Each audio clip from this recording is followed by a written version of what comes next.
ముందుకు వెళుతుందని BJP party చెబుతుంది. ఏదైతే మనీ లాండరింగ్ జరిగిందో ఆ అంశానికి సంబంధించి పూర్తిగా చట్టబద్ధంగానే ముందుకు వెళుతుంది. సో ఈడీతో ఏవైతే కేసు ఉందో చట్టపరంగా ఎదుర్కోవాలని చెప్తుంది. సో మీరేమంటారు? చట్టం దాని పని చేస్తుంది. రైట్, మీ వర్షన్ చెప్పండి రవిచంద్ర గారు. మనీ లాండరింగ్ జరిగిందని చెప్పడానికి అసలు మనీ లాండరింగ్ అంటే ఏం జరుగుతుంది? ఎక్కడి నుంచో డబ్బులు తీసుకుపోయి ఒక ప్రదేశం నుంచి అంటే విదేశీ సంస్థల నుంచి లావాదేవీలు జరిగాయన్నటువంటి ఆరోపణలు వినిపిస్తున్నాయి. ప్రధానంగా ఈడీ ఛార్జ్ షీట్ లో కూడా అంశాలు పొందుపరిచారని చెప్తున్నారు. అవునండి, విదేశీ సంస్థల నుంచి లావాదేవీలు జరిగినప్పుడు ఒక పత్రిక స్థాపించడానికి, ఒక పత్రిక నడపడానికి వివిధ రాష్ట్రాల నుంచి అనుకోండి, వివిధ సంస్థల నుంచి కానీ దానికి సంబంధించినటువంటి కొన్ని అప్పుల్లాగా తీసుకుంటది. దానికి ప్రోత్సాహం చేయడానికి వివిధ సంస్థల నుంచి లోన్ లాగా తీసుకుంటది. దానికి మనీ లాండరింగ్ అనదు కదా. ఆ డబ్బులు ఎక్కడ పెట్టాలి? జరిగిందంటే ఎట్లా జరగాలి? ఇక్కడ వచ్చినటువంటి ఏదైతే డొనేషన్ల రూపకంగా అనుకోండి, లేదా ఇంకా లోన్ల రూపకంగా వచ్చిన దాన్ని తీసుకొని వేరే వ్యక్తులకు దాన్ని మనం దానదత్తం చేసినప్పుడు, లేకపోతే వేరే వ్యక్తులకు మనము వేరే రకం దాన్ని దారి మళ్ళించినప్పుడు మనీ లాండరింగ్ జరుగుతుంది. ఒక సంస్థ గిటాన్ కావడానికి, ఒక సంస్థను ముందు నడపడానికి, గత 100 సంవత్సరాల చరిత్ర ఉన్నటువంటి ఒక సంస్థ నడపడానికి చాలా ఇబ్బందికరమైన పరిస్థితుల్లో లోన్ల రూపంగా తీసుకోవచ్చు, బాండ్ల రూపంగా తీసుకోవచ్చు, డొనేషన్ రూపంగా తీసుకోవచ్చు. దానికి మనీ లాండరింగ్ జరిగిందనడానికైతే ఆస్కారం లేదు. ఎందుకంటే మనీ లాండరింగ్ అంటేనే డైరెక్ట్లీ ఒక పర్సన్ నుంచి ఇంకో పర్సన్ మనీ డైవర్ట్ అయినప్పుడు, లేదా అక్కడ ఒక ఇంత సంస్థలో ఉన్నటువంటి తీసుకొని ఇంకో దగ్గర ఇన్వెస్ట్ చూపించకపోవడాన్ని మనీ లాండరింగ్ అంటారు. ఆ సంస్థను కాపాడడానికి చేసుకున్న ప్రతి ఒక్కటి సంస్థ యొక్క ముఖ్య ఉద్దేశం ఏంటంటే సంస్థ రన్నింగ్ లో ఉండాలి. వివిధ రూపాలు అంటే ప్రధానంగా అంటే ప్రియాంక భర్త ఎవరైతే ఉన్నారో రాబర్ట్ వాద్రాను ఏదైతే విచారించిన కొన్ని గంటల్లోనే ఈ పరిణామాలన్నీ చోటు చేసుకున్నాయి. ఆయన మనీ లాండరింగ్ కేసులో విచారణ ఎదుర్కొన్నారు. ఆ తర్వాత జరిగిన సందర్భాలతో దాంతోపాటు ముడిపడి ఉంది అన్నటువంటి ఆరోపణలు వినిపిస్తున్నాయి. కాంగ్రెస్ పార్టీ దీనికి సంబంధించి చట్టపరంగా ఎలా వెళ్ళబోతుందంటారు? ఇప్పుడు మేము ఏం చెప్తున్నాం అంటే చట్టపరంగా ఈడీ ఎప్పుడు పిలిచినా వాద్రా గారు కానీ, ప్రియాంక గారు కానీ, రాహుల్ గారు ఎవరైనా సరే వెళ్ళడానికి సిద్ధంగా ఉన్నారు, వెళ్తూనే ఉన్నారు. మరి అలాంటి ధర్నాలు చేయడం ఎందుకనేది మా క్వశ్చన్ ఇక్కడ. ఇప్పుడు మీరు అలాంటి న్యాయంగా కొట్లాడుకున్న ధర్నాలు చేయడం ఏంటనేది బీజేపీ క్వశ్చన్ ఇక్కడ. మమ్మల్ని ఎందుకు బదనాం చేస్తున్నారు? ఇప్పుడు మేమేమంటాం అంటే మేము ధర్నాలు చేయడానికి కూడా బీజేపీ పార్టీ ఆప్షన్ ముందు ధర్నా చేస్తలేము.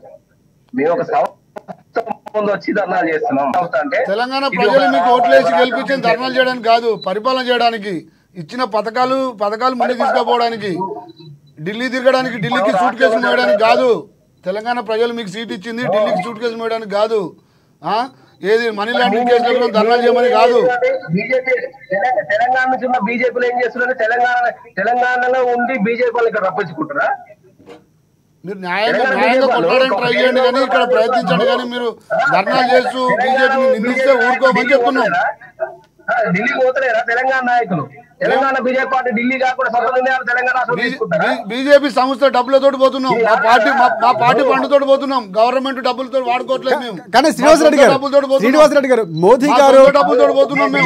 మోదీ 10 ఏళ్ల పాటు ఎంపీ కోటల శ్రీనివాస్ రెడ్డి గారు 10 ఏళ్లలో అదానికి అంబానీకి కట్టబెట్టారని ఆరోపిస్తుంది కాంగ్రెస్ పార్టీ. ఆదానికి అంబానీ కట్టబెట్టారు.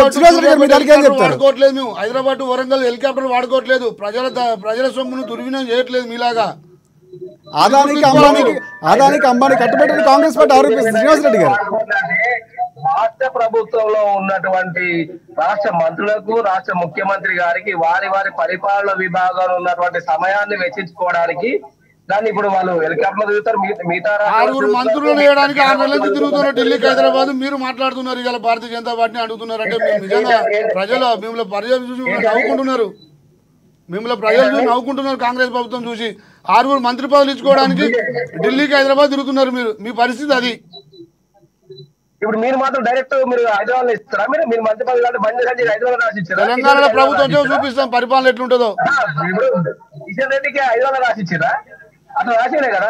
శ్రీనివాస్ రెడ్డి గారు మీ అధ్యక్ష పదవి కూడా సమయం లేట్ అవుతుంది, అది కూడా మీ వైపు నుంచి ఉంది. 2018లో ఉన్నటువంటి రాజా సింగ్ గారు కూడా మీరు ఏదైతే క్యాండిడేట్ డిక్లేర్ చేశారో కనీసం 2018లో ఎవరైతే రాజా సింగ్ ఎమ్మెల్యే ఉన్నారో అతనే తీవ్ర విమర్శలు చేసే స్థాయి మీ పార్టీకి ఉంది. కాంగ్రెస్ పార్టీ ఫెయిల్యూర్ చెప్పడానికి డిబేట్ టైం సరిపోదు.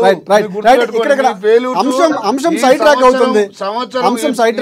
15 నెలల్లో మీ పరిపాలన మీ ఫెయిల్యూర్ చెప్పడానికి డిబేట్ సరిపోదు అని చెప్తున్నా. రైట్ ఓపెన్ చర్చ రామ్మోహన్ రావు గారు మొత్తం బయటకు వస్తుంది. రైట్ రామ్మోహన్ రావు గారు ఒక అంశం రవిచంద్ర గారు మళ్ళీ మీ దగ్గరికి వస్తాను. రవిచంద్ర గారు, శ్రీనివాసరెడ్డి గారు, రవిచంద్ర గారు, శ్రీనివాసరెడ్డి గారు, రాజకీయంగా విమర్శలు చేసుకుంటే చర్చలు సాగించలేము. రాజకీయంగా విమర్శలు చేసుకుంటే చర్చలు ఒక అంశం మీద మాట్లాడదాం. రవిచంద్ర గారు, తేలుగుట్టిన లాగా ఇలా మీరు ఇలా ఈడీ అనగానే రవిచంద్ర గారు, శ్రీనివాసరెడ్డి గారు, మీరు రాజకీయ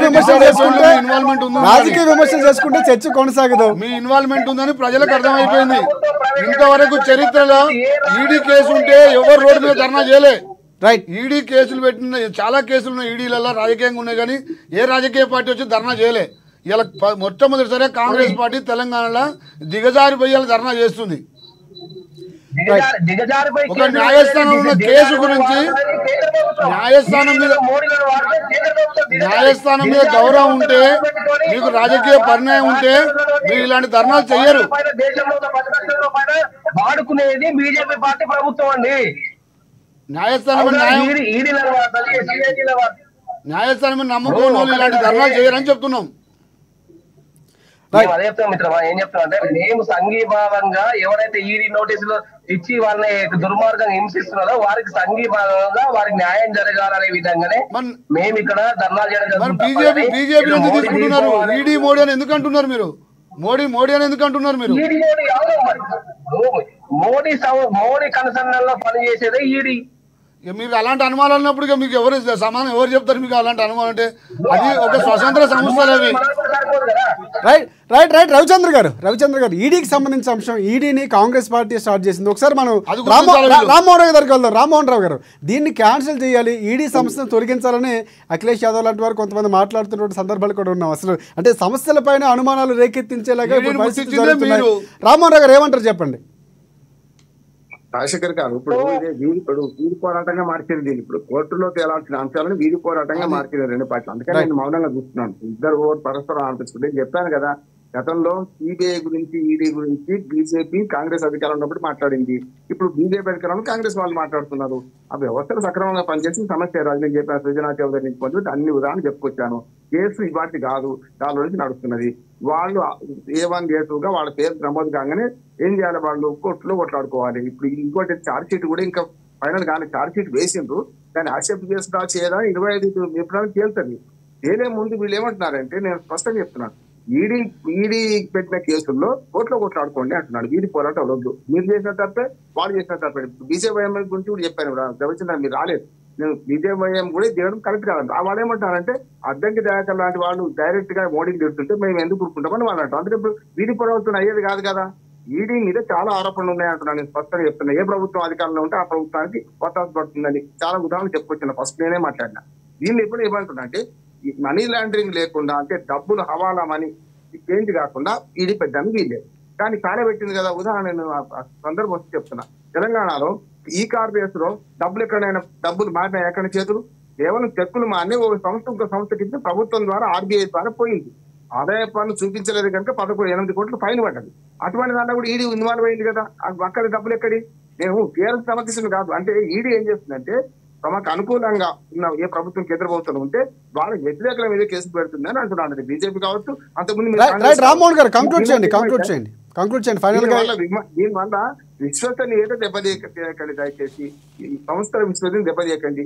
సిబిఐ ప్రతిష్టాత్మక సంస్థ, ఈడీ ప్రతిష్టాత్మక సంస్థ. ఈ సంస్థల విశ్వసనీయత మీ పార్టీల కోసం బలి చేయకండి. అనవసరంగా ఇద్దరు ధర్నాలు చేయడం కరెక్ట్ కదా అంటున్నారు. రైట్ రవిచంద్ర గారు కంక్లూడ్ చేయండి. మీరు 1 minute లో కంక్లూడ్ చేయండి.